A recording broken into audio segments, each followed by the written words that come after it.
অন্যায়ভাবে একটি বছর মানুষের গণতান্ত্রিক অধিকার কেড়ে নিয়ে নির্বাচন না করে বকলমে প্রশাসক বসিয়ে নগরগুলোকে লুট করার রাস্তা করে আটকে রাখার চেষ্টা করেছিল। এখন যেমন এডিসিতে ভিলেজ কমিটি নির্বাচন করছে না,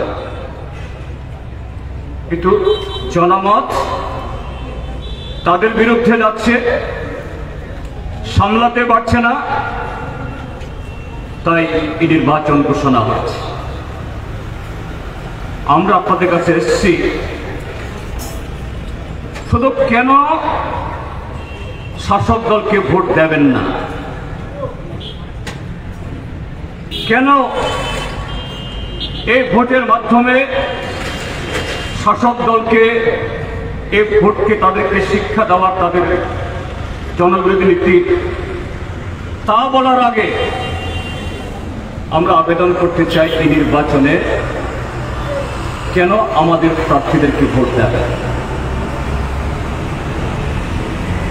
আজকে ত্রিপুরা রাজ্যের নগর হোক বা গ্রাম, এই রাজ্যের মধ্যে সাধারণ মানুষ, সংখ্যাগরিষ্ঠ মানুষ সংসদীয় ব্যবস্থায় সত্যিকারের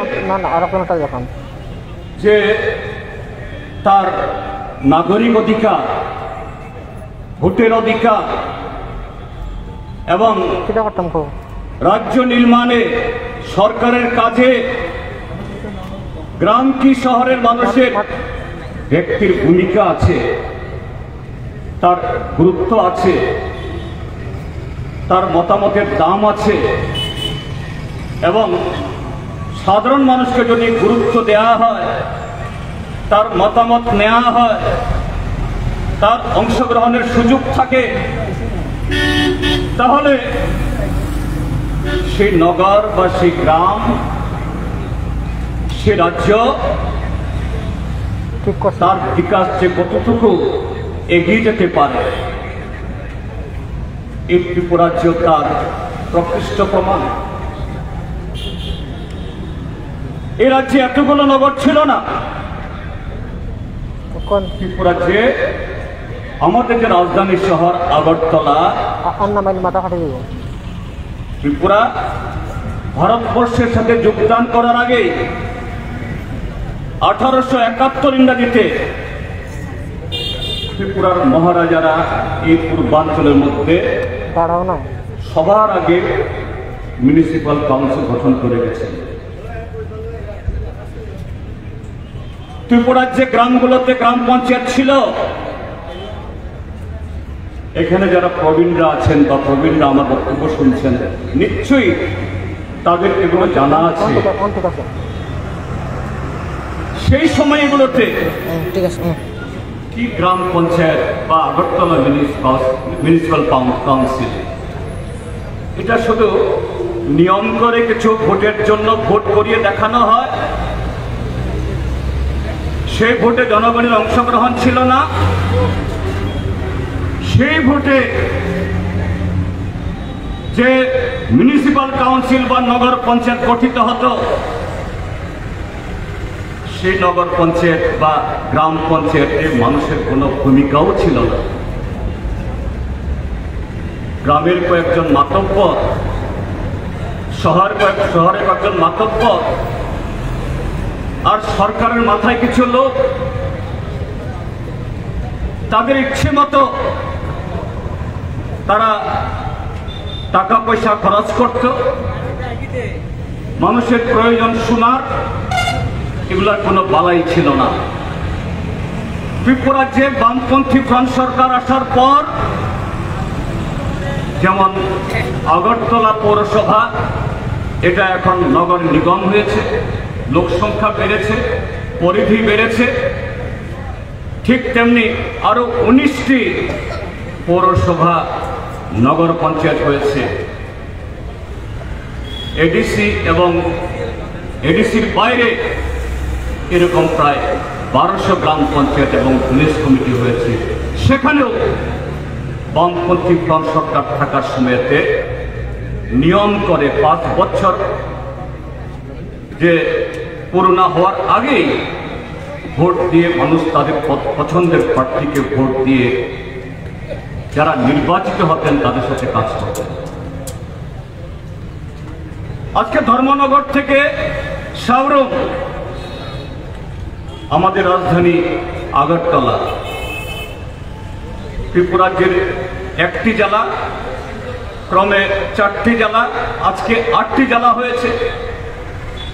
8টি জেলা সদর, 23টি মহকুমার সদর, এডিসি মহকুমা বাদ দিয়ে সব জেলা সদরের, সব মহকুমা সদরের পৌরসভা বা নগর পঞ্চায়েত হয়েছে। একটু ডানে বায়ে এই নগরগুলোতে একটু ঘুরে ফিরে দেখুন। নগর মানে হলো গ্রাম থেকে একটু তুলনামূলকভাবে লোক সংখ্যা বেশি, হ্যাঁ নিশ্চয়ই, কিন্তু নগর এবং গ্রামের পার্থক্য শুধু তার মধ্যে না। নগর এবং গ্রামের পার্থক্য হলো নগরে এমন কতগুলো সুবিধা সেখানে যুক্ত হয়, এমন কতগুলো পরিকাঠামো সেখানে তৈরি করতে হয়, শুধু সে নগর এলাকার মানুষের পরিষেবা দেওয়ার জন্য না। নগরে যেমন সাব ডিভিশনাল ম্যাজিস্ট্রেটের অফিস, শিক্ষার কেন্দ্র, স্বাস্থ্যের কেন্দ্র, অর্থনৈতিক কেন্দ্র, সংস্কৃতির কেন্দ্র, সবকিছু নগরের সে পরিকাঠামো গোটা মহকুমা বা গোটা জেলা বা গোটা রাজ্যের মানুষকে সামগ্রিকভাবে তার সমৃদ্ধির জন্য সমস্ত উপাদান যোগায়। আজকে ত্রিপুরাজ্যের মধ্যে আপনাদের কুমারঘাট হোক বা ঊনকোটি জেলা সদর কৈলাসহর হোক, এই নগরগুলোতে হ্যাঁ অনিবার্যভাবে কোনো মহকুমা হলে, কোনো জেলা হলে কয়েকটা জিনিস অবশ্যই গড়ে ওঠে, যে সরকারি থাকুক। সেগুলি হলো মহকুমা শাসকের অফিস, একটা জেলখানা থাকতে হবে অপরাধীদের ধরার জন্য, একটা দুটা থানা গড়ে উঠবে, কিন্তু তার বাইরেও মহকুমা শাসকের অফিস, জেলখানা বা 2-4টা থানা বাদেও কোনো রাজ্যের বা কোনো জেলার, কোনো মহকুমার বিকাশের জন্য আরো নানা ধরনের পরিকাঠামোর প্রয়োজন হয়। রাস্তাঘাট, পয় প্রণালী, বাজার, বিদ্যুৎ, শিক্ষার নানা স্তরের প্রতিষ্ঠান, সাংস্কৃতিক কেন্দ্র, এবং তার সাথে এই উত্তরোত্তর মানুষের সামাজিক, সাংস্কৃতিক, অর্থনৈতিক যখন বিকাশ ঘটে, তখন তার সামাজিক ক্ষেত্রে, সাংস্কৃতিক ক্ষেত্রে তারও কর্মসূচি থাকতে হয়, তার সাথে খেলাধুলা। আজকে ত্রিপুরাজ্যের মধ্যে এ রাজ্যের যে কোনো নাগরিকের কাছে আমি খুব বিনীতভাবে বলতে চাই, একটু চোখ বুঝে, একটু খুব মনোযোগ দিয়ে, সন্তর্পণে একটু ভাবতে চেষ্টা করুন, একটু দেখতে চেষ্টা করুন। ত্রিপুরাজ্যের আপনি যেখানে গেছেন, কি শহর, কি গ্রাম, কি রাজধানী আগরতলা, কি আপনাদের ঊনকোটি জেলা, নাগরিকদের প্রয়োজনে, রাজ্যের সার্বিক বিকাশের প্রয়োজনে কারা এই কাজগুলো করেছে? বামপন্থী ফ্রন্ট সরকার। এই জন্য বামপন্থী ফ্রন্ট সরকার যদি ত্রিপুরাজ্যে প্রতিষ্ঠিত হয়, দিল্লির সরকারগুলো অঢেল টাকা দিয়ে দেয় আমাদেরকে, তা তো না। বামপন্থী ফ্রন্ট সরকার হলে পরে সেই রাজ্যের ক্ষমতা আপনা আপনি বেড়ে যায়। বিদেশ থেকে সাহায্য গ্রহণ করতে পারে, ব্যাংক থেকে অবাধে ঋণ গ্রহণ করতে পারে, তা তো না। ত্রিপুরা যে বামপন্থী ফ্রন্ট সরকার এই কাজগুলো করতে গিয়ে ত্রিপুরা যে জনগণকে নিয়ে দীর্ঘ লড়াই করতে হয়েছে। এই লড়াইয়ের ফসল আজকে ত্রিপুরা রাজ্যের সর্বশেষ প্রান্ত সাবরুম অব্দি রেল পৌঁছেছে। শুধু রেল পৌঁছেনি, সাবরুমের সাথে বাংলাদেশের মধ্যে যে সীমানা, একটা নদী, ফেন নদী দিয়ে, সেই ফেন নদীর উপরে 100 কোটি টাকার বেশি খরচ করে ব্রিজ হয়েছে। আগামী দিন সে ব্রিজের উপর দিয়ে বাংলাদেশের সমুদ্র বন্দর চিটাগাংয়ের সাথে যুক্ত হবে। গোটা দক্ষিণ এশিয়ার সাথে এই ত্রিপুরার মাধ্যমে ভারতবর্ষের এই পূর্বাঞ্চলের যোগাযোগ হবে। কে করেছে? বামফ্রন্ট। কাকে নিয়ে? না, আমাদের এই কাজগুলো করতে গিয়ে ওই কেরালা থেকে আমাদের বিশেষজ্ঞ আনতে হয়নি, গুজরাট থেকে আমাদের পরামর্শদাতা আনতে হয়নি, দিল্লি থেকে এক্সপার্ট আনতে হয়নি। এই রাজ্যের বামপন্থীরা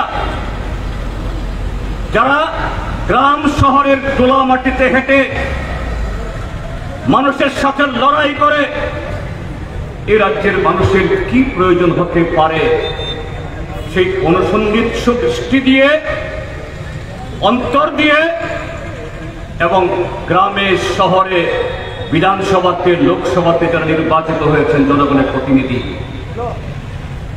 তাদের নেতৃত্বে জনগণকে সাথে নিয়ে কাজ করে এই সাফল্য অর্জন করেছে। এই জন্য আমরা চাই আমাদের এই প্রার্থীরা, হয়তো কেউ কেউ পূর্বতন পৌর পরিষদের সদস্যও ছিলেন, নেতৃত্বেও ছিলেন, সেই সুবাদে শুধু তারা এই কুমারঘাটবাসীর পরিচিতা নিশ্চয়ই না। আমাদের প্রত্যেকটা প্রার্থী তারা কৃষকের শোক দুঃখের যে কথা সেগুলোকে সামনে নিয়ে লড়াই করে উঠে এসেছেন। যুব নেতৃত্ব আজকে যুবকদের যে যন্ত্রণা, সেই যন্ত্রণা থেকে কিভাবে মুক্ত হব, যুবকদের সাথে লড়াই করে যুব নেতা হয়েছেন। নারী নেত্রীরা নারীদের যে সমস্যা, সেই সমস্যা এটাকে কাঁধে নিয়ে সবাইকে মিলে লড়াই করে আগে থেকে পরিচিত হয়েছে। তারা আমাদের প্রার্থী। তাদের চাইতে বিশ্বস্ত, তাদের চাইতে দায়বদ্ধ, তাদের চাইতে জনগণের কাছে নমনীয়, গ্রহণযোগ্য আর কেউ হতে পারে না। কাজেই আমাদের আশা কুমারঘাট মানুষ, এই পৌর পরিষদের যারা সচেতন ভোটার, সচেতন নাগরিক, আপনি গত বিধানসভাকে কাকে ভোট দিয়েছেন, গত লোকসভা কাকে ভোট দিয়েছেন, কার পাল্লায় পরে কার সাথে হেঁটেছেন, এটা বড় কথা নয়। গণতান্ত্রিক দেশে মানুষ যে কোনো দল করতে পারে, যে কোনো ধর্ম বিশ্বাস অনুসরণ করতে পারে, কিন্তু আপনি যদি সত্যি আপনার নগরকে ভালোবাসেন, গ্রামকে ভালোবাসেন, আপনার পরিবারের বিকাশও এই কুমারঘাটের সাথে সারা ত্রিপুরাজ্য শুধু অর্থনৈতিক বৈভবে না, অর্থনৈতিক কর্মসূচিতে না, তার গণতান্ত্রিক, সামাজিক, সাংস্কৃতিক সমস্ত ক্ষেত্রেতে বিকশিত হোক চান। আমাদের বিশ্বাস আপনাদের ভোট, আমাদের যে বামফ্রন্টের প্রার্থীরা এখানে দাঁড়িয়েছেন, কাছি হাতুড়া তারা বা কাছি দানের শীষ, বা ফরওয়ার্ড ব্লকের যে চিহ্ন বা মার্কা, তার বাইরে অন্য কোনো যেতে পারে না।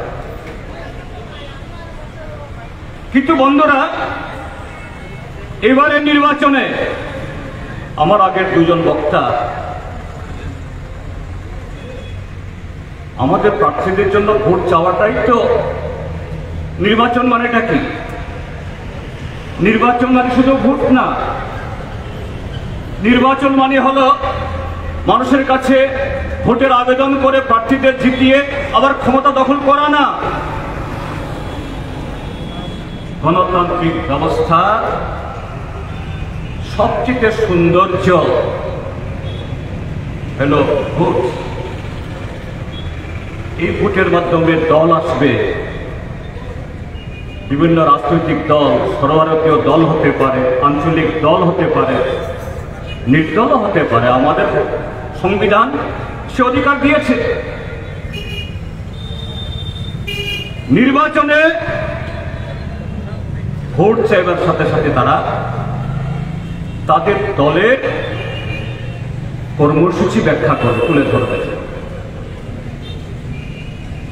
রাজ্যকে, শহরকে, গ্রামকে কিভাবে সাজাবেন, জনগণের কাছে কি উপহার তুলে দেবেন, এই কথাগুলি বলবেন। কিভাবে নাগরিক পরিষেবা আরো উন্নত করবেন তা তুলে ধরবেন। যেখানে সুস্থ গণতান্ত্রিক ব্যবস্থা আছে তাই হয়। 25 বছর বামপন্থী ফ্রন্ট সরকার তখন ছিল, তাই ছিল। এই কুমারঘাট শহরের এক প্রান্তে যদি শাসক দল বামপন্থীরা সেদিন জনসভা করত, একই দিনে আরেক প্রান্তে আরেক বিরোধী দল সভা করতে পারত। সুতরাং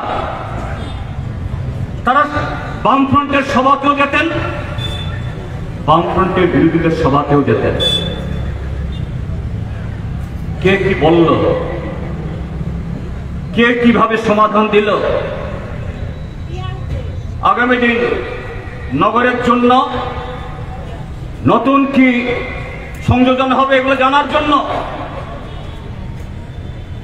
শুধু এই নির্বাচন না, 2018 ইংরেজিতে বিধানসভা ভোটে এই রাজ্যের মানুষকে ঠকিয়ে, মিথ্যা প্রতিশ্রুতি দিয়ে এ রাজ্যে বিজেপি আইপিএফটি জোট সরকার আসার পর সেই পরিবেশ কি আছে? সেই ভোট কি আছে? ত্রিপুরাজ্যের ভোট 100 জন ভোটারের মধ্যে 93-94 জন ভোটে, শুধু ভারতবর্ষে না সারা পৃথিবীর মধ্যে একটা বিরল ঘটনা। আমরা যারা রাজ্যের মন্ত্রী ছিলাম, সাংসদ ছিলাম, আমাদের দেশের অন্য প্রান্তে মানুষ জিজ্ঞেস করে, প্রশ্ন করে, কিভাবে এত লোক ভোট কেন্দ্রে আসে, তার পেছনে কারণ কি? আমরা বলি মানুষ ভোট কেন্দ্রে যায় এই কারণে, আমরা শুধু ভোটের সময় ভোটারদেরকে গুরুত্ব দিই না। ভোট আসলেই আমরা ওই কাকা, জেঠা, চাচা, দিদি, বৌদি, মাসি আমরা বলি না। ভোটের পরেও তারা মাসি থাকে, ভোটের পরেও তারা চাচা থাকে, ভোটের পরেও তারা ভাই থাকে। আমরা নির্বাচিত হতে পারলেও না পারলেও সেই ভোটার আমাদের কাছে তারা গুরুত্বপূর্ণ। আমরা সেই নগরে বা সেই গ্রামে আমাদের হাতে যে বরাদ্দ আসে, যে প্রকল্প আসে, সে বরাদ্দ কিভাবে আমরা কার্যকরী করব, কিভাবে রূপায়ণ আমরা করব। রাস্তা কি বাম দিক দিয়ে যাবে না ডান দিক দিয়ে যাবে? নালা কি শুধু সোজা যাবে না একটু বাঁকা হয়ে যাবে? কোন নগরে যদি 10টা আবাসন আসলো, ঘর আসলো, গরিব তো সবাই, কোন 10 জন গরিব প্রথম পাবে, কোন 10 জন গরিব প্রথম ভাতা পাবে আমরা জিজ্ঞেস করি। আমাদেরকে জিজ্ঞাসা করার পদ্ধতি কি? আপনাদের কি কায়দায় জিজ্ঞাসা করেন? হ্যাঁ, এটা তো বলছেন ঠিকই, জনজনকে জিজ্ঞাসা করা যায় না। আর কেউ বলবে না আমি পরে নেব, সবাই বলবে আমি আগে নেব। তাহলে গণতান্ত্রিক ব্যবস্থায় সে পদ্ধতি কি? আমরা গ্রামে গ্রাম সভা করি, শহরে আমরা নগর সভা করি। সেই গ্রাম সভা, নগর সভা এটা কোনো পার্টি অফিসে হয় না, কোনো পার্টির ব্যানারে হয় না, কোনো পার্টির পতাকা তলে হয় না। সেখানে সবাই আসেন, সবাই কথা বলেন। যদি সর্বসম্মত না হয়, ভোটাভুটি হয়, সংখ্যাগরিষ্ঠ যে সিদ্ধান্তের পক্ষে এটাই কার্যকরী হয়। সেই সিদ্ধান্তে যদি শাসক দল অর্থাৎ সিপিআইএম বা বামফ্রন্টের সমর্থক কোনো বেনিফিশিয়ারি তিনি যদি সিলেক্টেড নাও হন, সেটাই সিদ্ধান্ত। এই জন্য ত্রিপুরার মানুষ কি বিধানসভা, কি লোকসভা, কি নগর সভা, কি গ্রাম পঞ্চায়েত, কি এডিসি, কি ভিলেজ কমিটি, এমনকি ওই সমবায় সমিতির ভোটেও নারী পুরুষ প্রবীণ নবীন সবাই অংশগ্রহণ করে। বন্ধুরা, সে পরিবেশ কোথায় হারিয়ে গেল? তার জন্য কি অর্থের দরকার? অর্থের তো দরকার নেই। এ রাজ্যে তারা দাবি করেন এ রাজ্যে নাকি ডাবল ইঞ্জিনের সরকার। ডাবল ইঞ্জিনের অর্থ কি? হ্যাঁ, ডাবল ইঞ্জিন হতে পারে কুমারঘাট ও রেল সহ। একটা ট্রেনের সামনে একটা ইঞ্জিন, পেছনে একটা ইঞ্জিন হলে ডাবল ইঞ্জিন। তো আমাদেরকে বুঝিয়েছেন ত্রিপুরাজ্যে যদি বিজেপির সরকার হয়, এটা ডাবল ইঞ্জিনের সরকার হবে। একটা ইঞ্জিন সামনে, এটা নরেন্দ্র মোদী চালাবে, আর একটা ইঞ্জিন পেছনে বিপ্লব দেব চালাবে। তো চালাচ্ছে। গত 44 মাস ধরে নরেন্দ্র মোদী বিপ্লব দেবের ডাবল ইঞ্জিন সরকার চালাচ্ছে। এবং কি বলেছিলেন?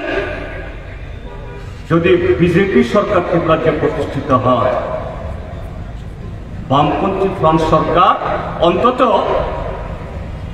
গতকালও নাকি এখানে জনসভা হয়ে গেছে, গত পরশুদিন। জনসভাই হোক, কীর্তন সভাই হোক, দুর্গা পূজাই হোক, এই সরকারের মন্ত্রীরা, শাসক দলের নেতারা যেখানেই যান একটা কথা কমন বলে, কি 25 বছর কিছু হয়। এখান থেকে বোধহয় বলা হয়েছে গত পরশু, 25 বছর কিছু হয়। এটা কিন্তু 2018 ইংরাজির ফেব্রুয়ারি মাসে যে ভোট হয়েছিল তার আগে বলেনি। তার আগে কি বলেছে? যে বামফ্রন্ট, সিপিআইএম সারা দেশের মধ্যে মাত্র একটা রাজ্যে সরকার, ওদিকে কেরালা আরেকটা রাজ্যে একটু শক্তিশালী। কি করবে তারা? এর বাইরে কিছু বলতে পারিনি। কেন বলতে পারিনি? ত্রিপুরাজ্যে বামপন্থী ফ্রন্ট সরকার আমাদের এই সাংবিধানিক চৌহদ্দির মধ্যে থেকে গড়পড়তা সাধারণ মানুষের জন্য ত্রিপুরাজ্যের মধ্যে আমরা যা করে গেছি, যা করে এসেছি, আজও আমরা বুক ঠুকে বলতে পারি ভারতবর্ষের অন্য রাজ্যগুলোতে 7 তলা 70 তলা দালান বাড়ি থাকতে পারে, বড় শহরে তো থাকবেই, বড় বন্দর থাকতে পারে, বড় রেল স্টেশন থাকতে পারে, বড় আরো অন্য কিছু থাকতে পারে, কিন্তু গড়পড়তা সাধারণ মানুষ গ্রাম কি শহরে যাদের আরেকটা নাম দেওয়া হয়েছে এখন ভারতীয় গণতন্ত্রে, বিপিএল, অন্তোদয়। এই বিপিএল, অন্তোদয় গরিব মানুষের জন্য আমাদের রাজ্যে বামপন্থী ফ্রন্ট সরকার থাকার সময়তে নাগরিক সুবিধা তাদের জন্য যেটা আমরা সুনিশ্চিত করেছি, তাদের ছেলে মেয়েদের লেখাপড়া করতে অসুবিধা হয় না। যত গরিবই হোক, হাসপাতালে গিয়ে বিনা পয়সায় চিকিৎসার অসুবিধা হয় না। যে দলীয়করণ রাজ্যের যত দূরতম জায়গাতে থাকুন, তার রেগার কার্ড আছে, কাজ পেতে অসুবিধা হয় না, কাউকে গিয়ে তুষামতি করতে হয় না। এবং তার সাথে আরো অন্যান্য সুযোগ সুবিধা, এটা দল হিসাবে কোন পার্টিকে সমর্থন করে কোন পার্টির পিছনে হাঁটে সেভাবে বিচার হয় না। এই ত্রিপুরার মধ্যে বামপন্থী ফ্রন্ট সরকার তা সুনিশ্চিত করেছিল, যে কারণে ভারত সরকারের তার সমস্ত হিসাব নিকাশে, সরকার হিসাব নিকাশের একটা পন্থা আছে, পদ্ধতি আছে। মোদী সরকার আসার আগে এটা কি বলতো? প্ল্যানিং কমিশন বা যোজনা পর্ষদ। নরেন্দ্র মোদী সাহেব অর্থাৎ দিল্লিতে এই বিজেপি সরকার আসার পরে অতীতের সমস্ত নাম বদলে দেবেন, আগের সিস্টেম ভেঙে দেবেন। তিনি এটাকে ভেঙে করেছেন নীতি আয়োগ। আপনি জিজ্ঞেস করুন যে কোনো সচেতন ব্যক্তিকে, 2018 ইংরাজি ফেব্রুয়ারি মাস পর্যন্ত নরেন্দ্র মোদী সরকার ইতিমধ্যে প্রায় 2.5-3 বছর হয়ে গেছে দিল্লিতে, ত্রিপুরাতে বামপন্থী ফ্রন্ট সরকার ছিল। গড়পড়তা সাধারণ মানুষ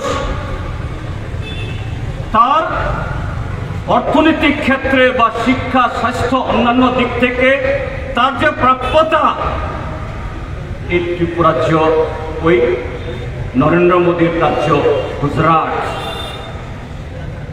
বা যোগী আদিত্যনাথের ওই উত্তরপ্রদেশ বা মধ্যপ্রদেশ, এগুলো থেকে সমস্ত সূচকের ত্রিপুরা বেশি ছিল।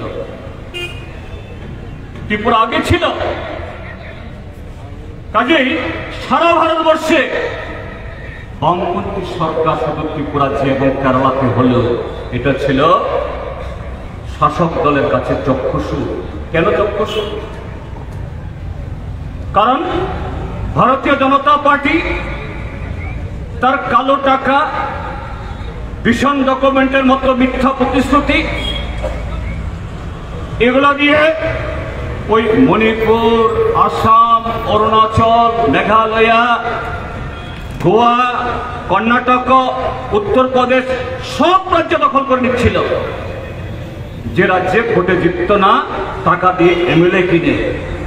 এই যে বর্তমান মণিপুর সরকার, বর্তমান কর্ণাটক সরকার, গোয়া সরকার, এখানে পুরো বিজেপি জিতেনি, কালো টাকা দিয়ে গরু ছাগলের মতো কিনেছে এমএলএদেরকে।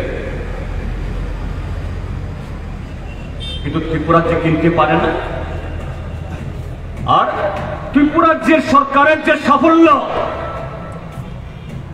রেগা কর্মসূচি হোক, স্বাস্থ্য কর্মসূচি হোক, কৃষি কর্মসূচি হোক, শিক্ষা কর্মসূচি হোক, এটা বিজেপির তথাকথিত অশ্বমেধ যজ্ঞে যেরকম জানা তার সাথে কেউ পেরে ওঠে না, তার চেয়ে উত্তম কেউ নেই, সেই জায়গাতে ত্রিপুরাজ্যের নাম সবকটা স্কিমে সবার আগে জল জল করত। কাজে যে কোনো মূল্যে যেন তেন প্রকারে এই ত্রিপুরা দখল করতে হবে। তৈরি হলো ভিশন ডকুমেন্ট, 299টা প্রতিশ্রুতি, সবগুলো উল্লেখ করার সুযোগ এখানে নেই। খুব বাছাই করে সেখানে ত্রিপুরাজ্যের যে সংখ্যাগরিষ্ঠ ভোটার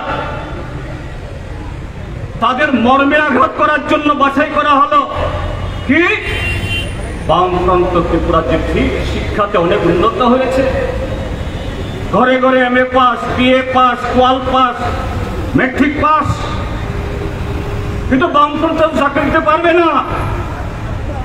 আমরা বছরে 50,000 প্রথম বছরে, তার পরবর্তী 4 বছরে আরো 6.5 লাখ 7 লাখ চাকরি দেব। তার মানে প্রথম বছর 50, এর পরের বছরগুলোতে 1.5 লাখ, 2 লাখ, 2 লাখ। বামফ্রন্ট জায়গায় মাত্র 170 টাকা ভাতা দে, মজুরি দে, আমরা ডাবল। প্রথম মন্ত্রিসভাতেই ডাবল হয়ে যাবে 340। বামফ্রন্ট 34 রকম ভাতা দিচ্ছে,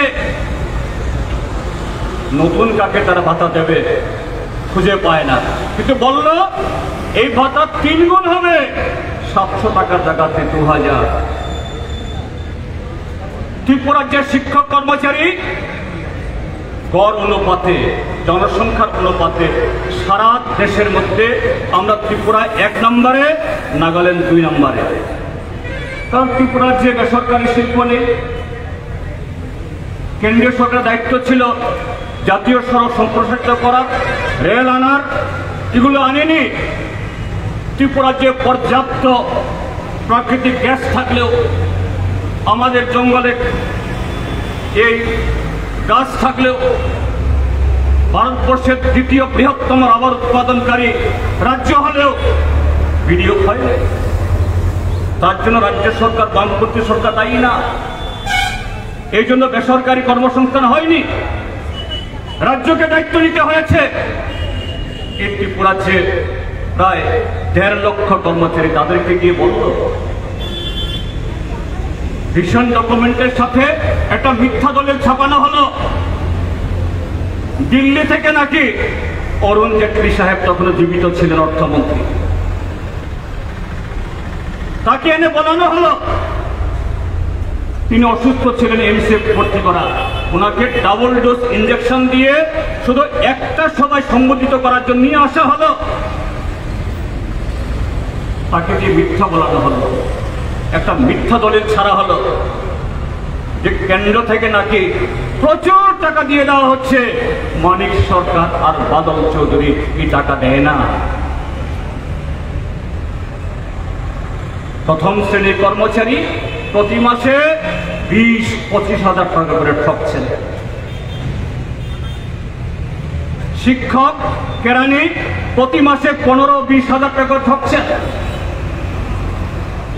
আর যদি বিজেপি সরকার আসতে পারে, প্রথম মন্ত্রিসভাতে তারা সেগুলো কার্যকরী করবেন।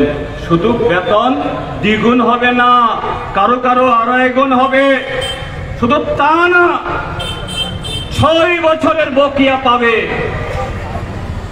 অনেক শিক্ষক কর্মচারীর ঘুম কেড়ে নিয়ে গেল, এত টাকা কি করবো আমরা? ভোট দিল। 2018 বিজেপি সরকার এসছে, ওই 1988 ইংরাজির মতো সমীর বর্মন এবং সুধীর মজুমদার যে জবরদখল করেছে, না আমরা এটা বলি না, মানুষের ভোট পেয়ে এসছে, কিন্তু সে ভোট নিয়েছে মিথ্যা, জোচ্চুরি, প্রতারণা করে। তো আজকে 44 মাস, এই সরকারের বয়স যদি 14 মাস হতো আমি কথা বলতাম না, কেননা আপনারাই আমাকে বলতেন আরে সরকারকে তো সময় দেওয়া দরকার, মুখ্যমন্ত্রী একটা অনভিজ্ঞ, তাকে তো অভিজ্ঞতা অর্জন করা দরকার। না, এখন তো 14 মাস না, এখন 44 মাসের সরকার, 45 মাস চলছে, আর মাত্র 15 মাস থাকবে। বিজেপি দলের বহু MLA, কেউ বলে সংস্কারপন্থী, কেউ বলে কেমনপন্থী, এরা সুযোগ পেলেই বলে মুখ্যমন্ত্রী বদলাও। আমরা কিন্তু বলি না, মুখ্যমন্ত্রী থাকুক, কারণ আরো 15 মাস থাকলে এই মুখ্যমন্ত্রী তার যে সুন্দর কোটের ভিতরে যে আরো কত দাগ আছে, তার যে এই ত্রিপুরাজ্যের জন্য আরো কত কুৎসিত মনসা আছে এই রাজ্যের মানুষ দেখতে পাবে। তো এই 44 মাস কি করেছে আমরা দেখেছি। সে 2018, 19, 20 ঘন ঘন দিল্লি যেতে যাবে। মুখ্যমন্ত্রী প্রতি মাসে একবার দিল্লি যান, আমাদের জন্য টাকা আনুন, আমরাও চাই। ভালো করে জানা গেছেন, আপনারা দেখেছেন আমাদের রাজ্যের দৈনিক পত্রিকা, দৈনিক সংবাদ, স্পন্দন, প্রতিবাদী কলাম, দর্পণ, এসব পত্রিকা দেখেছেন দিল্লিতে গিয়ে কোনো দিন 10 জন, কোনোদিন 12 জন, কোনোদিন রেকর্ড করা 15 জন মন্ত্রী দেখা করেছেন। এত পরিশ্রম করেছেন। আর খবর অমুক মন্ত্রীর কাছে গিয়ে এত হাজার কোটি, আরেক মন্ত্রীর কাছে গিয়ে এতশো কোটি। কোন অনুসন্ধিৎসু উৎসাহী কোন গবেষক বন্ধু থাকেন যদি সেই পত্রিকাগুলি সংগ্রহ করে এই যে মুখ্যমন্ত্রী টাকা এনেছেন যোগ করলে 10,000 কোটি টাকার কম হবে না। কত 44 মাস। যদি এত টাকা আছে থাকে, কোন সাধারণ মানুষ যদি কিছু টাকা পায় লটারিতে, যতই লুকোবার চেষ্টা করো, কৃষক হন, খেতমজুর হন, রিক্সাওয়ালা হন, টমটমওয়ালা হন বা সাধারণ দোকানি, এই টাকা বিচ্ছুরণ হবে। তার বাড়িঘর সুন্দর হবে, পোশাক সুন্দর হবে, চেহারা সুন্দর হবে, ছেলে মেয়েরা চলাফেরার মধ্যে পরিবর্তন হবে। তাহলে গত 44 মাসে তো এই যে হাজার হাজার কোটি টাকা আসছে, তার প্রতিফলন তো ঘটবে। আপনাদের এই কুমারঘাট শহরে বলুন তো নতুন কোন প্রকল্প হয়েছে কিনা? বামপন্থী ফ্রন্ট সরকার এখানে জমির কিছু ডিসপুট থাকার কারণে সাংস্কৃতিক কেন্দ্র টাউন হল, অন্য টাউন হলে তো শুরু করতে পারেনি, কিন্তু শুরু করে গেছেন। 44 মাসে শেষ হয়নি। আপনাদের কুমারঘাট হাসপাতালে নতুন একটা কক্ষ যুক্ত হয়নি। কুমারঘাটে নতুন একটা স্কুল হয়নি। কোন অলিতে, কোন গলিতে নতুন কোন রাস্তা হয়নি। বামফ্রন্ট সরকার যে বিদ্যুতের খুঁটি বসিয়ে গেছে, এই খুঁটিতে একটু রঙের প্রলেপ হয়েছে। ওই আগরতলা শহরেও জিবি যাওয়ার আগে পথে, নিউ ক্যাপিটাল কমপ্লেক্স যাওয়ার পথে কাটাখালের উপরে একটা ব্রিজ আগেও ছিল, সেটা বামফ্রন্ট করেছে। আরেকটা ব্রিজ আমরা করেছি স্টিলের, ওই ব্রিজে রং লাগিয়েছে, তেরঙ্গা রং, কিছু লাইট লাগিয়েছে। আর কি হয়েছে? প্রয়োজনে অপ্রয়োজনে সারা আগরতলা শহরে ক্যামেরা লাগিয়েছে। আপনাদের কুমারঘাট লাগিয়েছে কিনা আমি জানি না, হয়তো এখানেও লাগাবে। এবং এই সরকারের পুলিশ বলছে এই ক্যামেরা লাগানোতে নাকি আগরতলা শহরে 90% অপরাধ ধরা পড়ছে। রাস্তাতে যদি কারোর পকেট থেকে 10টা নয়া পয়সা পড়ে, 10 নয়া পয়সা তো নাই, এখন 1 টাকা ফাইন হবে যদি পড়ে, এটাও নাকি ধরা ফেলতে পারবো। ওই ক্যামেরা নাকি সব করছে। অথচ সেই ক্যামেরায় দিন দুপুরে পত্রিকার অফিস আগুন জ্বালায়, বিরোধী দলের অফিস পোড়ায়।